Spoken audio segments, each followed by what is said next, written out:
ఇప్పుడు దీపావళి పండగ ఉందనుకోండి, ఒక్క దీపావళి అమావాస్య నాడు మాత్రం 2 మినహాయింపులు ఉంటాయి. ఒకటి, తైల స్నానం చేస్తారు, తైలాభ్యంజనం చేసుకోవాలి, ఒళ్ళంతా నువ్వుల నూనె రాసుకోవాలి. 2, వేడి నీళ్లు మాత్రమే పోసుకోవాలి. అది భూదేవి వరం అడిగింది కృష్ణ భగవానుణ్ణి. గంగా నది ఆ రోజున వేడి నీటిలోకి ప్రవేశించాలి. సాధారణంగా ఎప్పుడైనా తైలాభ్యంజనం చేస్తే ఒంటికి నూనె రాసుకుని వేడి నీళ్లు పోసుకుంటే సూర్యోదయాత్పూర్వం చేయకూడదు, సూర్యోదయం తర్వాత చెయ్యాలి. అలా స్నానం చేస్తే, నిత్య స్నానం చేస్తే మాత్రం సూర్యోదయానికి పూర్వం చెయ్యాలి. కానీ ఒక్క దీపావళి అమావాస్య నాడు మాత్రం వ్యతిరేకంగా వరమడిగింది భూదేవి.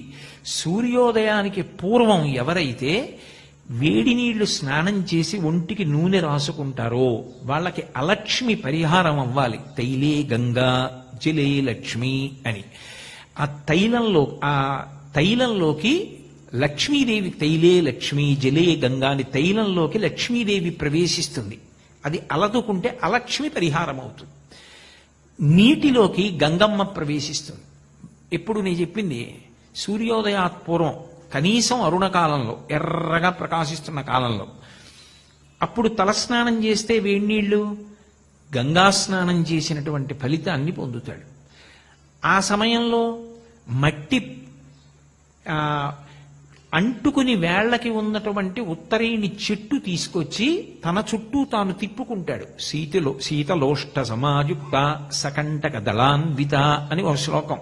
ఇక్కడ దొరకదేమో అని నేను కాకినాడ నుంచి చూస్తూ తెచ్చుకున్నాను కూడా ఆ చెట్లు.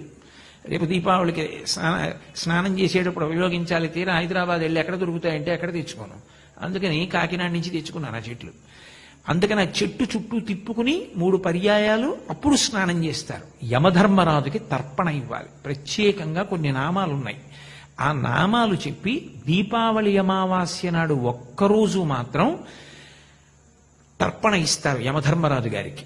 అది ఒక్క దీపావళి అమావాస్య నాడే.